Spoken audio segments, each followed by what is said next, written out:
Hi guys, welcome back to another video.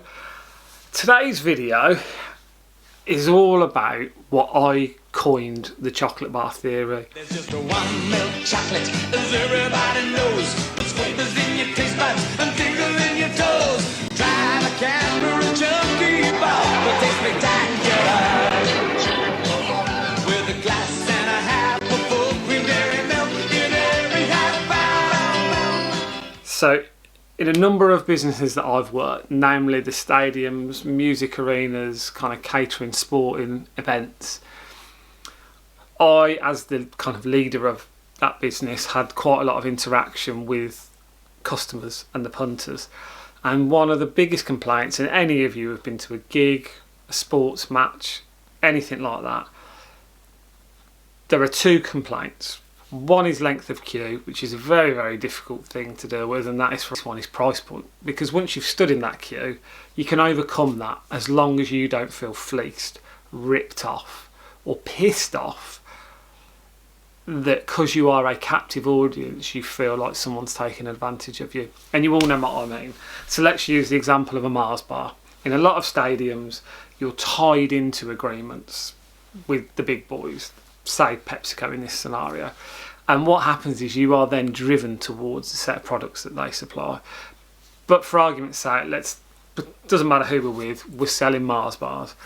If you can go into a supermarket, petrol station, service station and buy, there's varying prices, but a Mars bar from anywhere from 40p right up to 80p. People have a perceived value of that product, and even there is quite a big margin for error. But when you go to an event and you are a captive audience member, that same Mars bar can cost you £1.20. In its worst guise, it can cost you £1.50. Same for a bottle of Coke. That bottle of Coke that you can buy for £1.20-ish in your local shop suddenly becomes a £2.50 bottle. Look, you can't be serious, man. You cannot be serious! And genuinely there are reasons for that. You aren't making twice the margin as other people because your overheads are so much more significant. But that's by the by, that's not what this is about. The idea of what, as I say, I coined the chocolate bar theory because it was something very easy to apply for the staff that I was working with and my teams, was taking products that people didn't necessarily recognise but had the same qualities because there was no perceived value. So in this Mars bar scenario, in one of the stadiums we had, and where this is key if you're not tied in. So if you are an independent business, or even if you're a business of scale, taking a non-recognised product, it still has to look good. It's still got to look like a quality product because no one wants to pay a lot for something that looks shit. So you take the Mars bar off, and for the sake of this video, let's just pick a name: Elliot's Chocolate.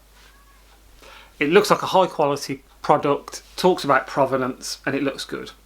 It may actually be the same price as the Mars bar, but you can charge £1.20 for that, like you would the Mars bar. The difference being that when you arrive at the front of the queue and you ask for the chocolate bar, most people, particularly in a captive audience situation, aren't buying the product. They want a chocolate bar. It's proven by all of the stadiums and events happening in the country, hence why people tie you in, because they know once you get to the front of the queue, your purchasing instincts are still going to remain. So if you get to the front of the queue wanting a Mars bar and it's a Kit Kat, you're still going to buy the Kit Kat. If you turned up for the chocolate bar, you're going to buy the chocolate bar that is available because that's what you want and that's the only choice. But all of these products have perceived value. There's tons of independent businesses out there, and some have very highbrow looking product. So let's use Elliot's chocolate bar here. Same price as the Mars bar, but you replace the Mars bar with Elliot's. You're then talking about provenance, for example, particularly if you can find something that's local. And at that point, you can charge more for something that has the same cost base without pissing the customer off.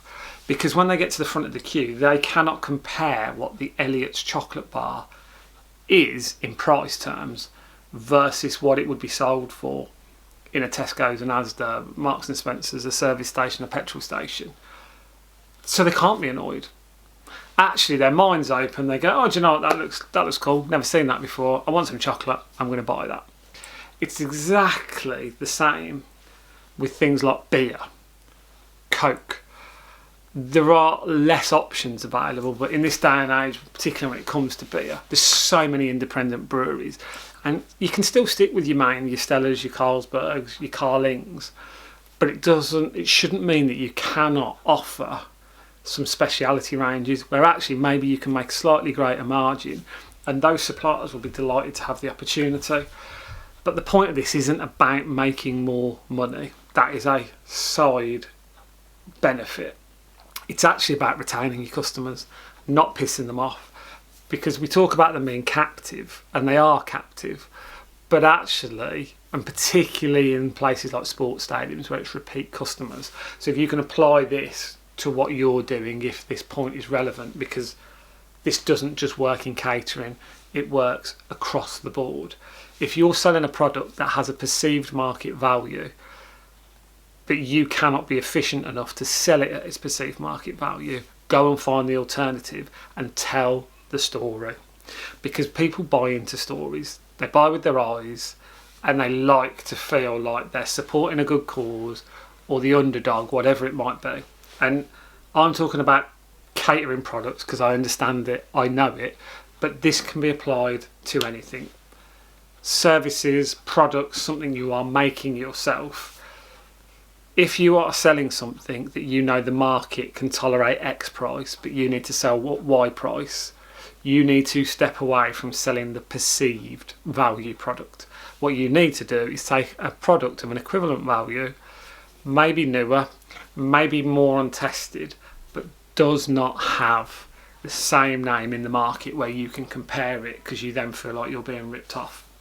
Because there are a lot of scenarios where the brand value and the brand equity actually helps you drive a greater price because you are buying into that.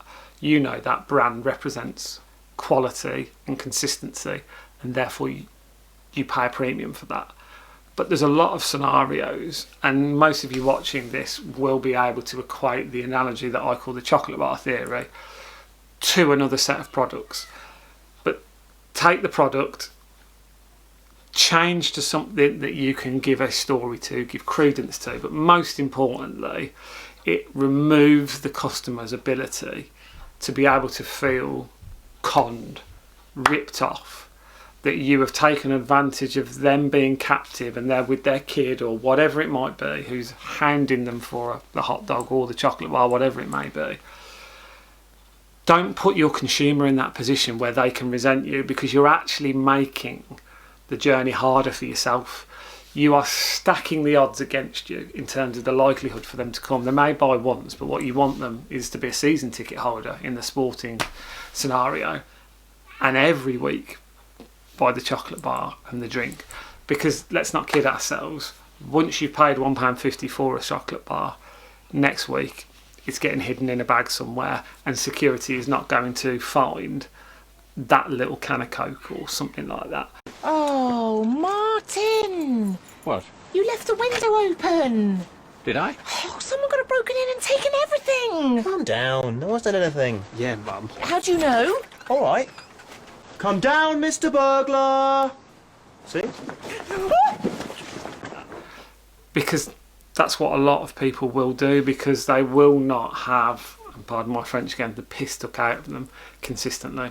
So think about your consumer. There's lots of little smart things that you can do where you can trade one thing out for another that protects your margin and actually delivers them the same satisfaction but without the resentment around price point. Little thing I've learned along the way that I've found hugely beneficial, certainly as I say in catering, but in some of the other fields that I've gone to where some of the products we had were slightly out of whack with the market rate, and actually we had to do some kind of clever repackaging of what we were doing to establish our footprint in that market and for people to understand that what we were offering was good value, even if the cost base was slightly higher. It meant that we could pass that cost base on and not make double the margin, but actually not frustrate them and deliver the quality product that we wanted them to receive, and actually they ultimately wanted. But don't have yourself compared with everybody else if you cannot win in a price war. Back to your strengths and do the things that set you apart. That's it from today. Hopefully a useful video.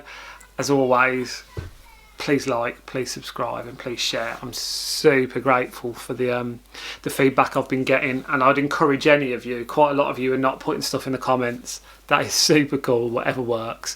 People have found my email address and all sorts of different stuff, and I've had a fair few number of different topics requested now, and I'll start to push them out in the coming days and weeks. But please do stay safe and carry on watching, and I'll see you next time. Bye.